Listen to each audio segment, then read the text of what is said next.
ঘুড়ি উড়াবো। ইয়ে, কি হচ্ছে এগুলা? ম্যাম, আমরা সবাই ঘুড়ি উড়াবো। ঘুড়ি?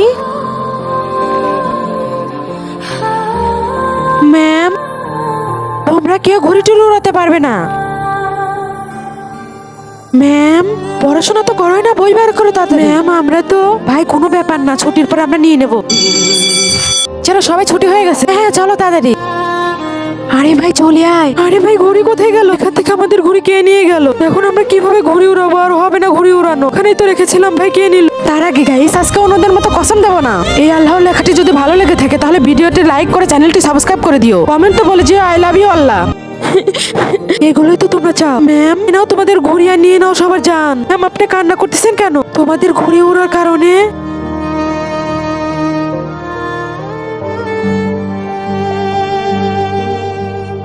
তোমাদের ওই ধারালো রশির কারণে আমার বোবা পানিগুলো মারা গেছে। আর এই সব কিছুই ঘুড়ির জন্য হয়েছে।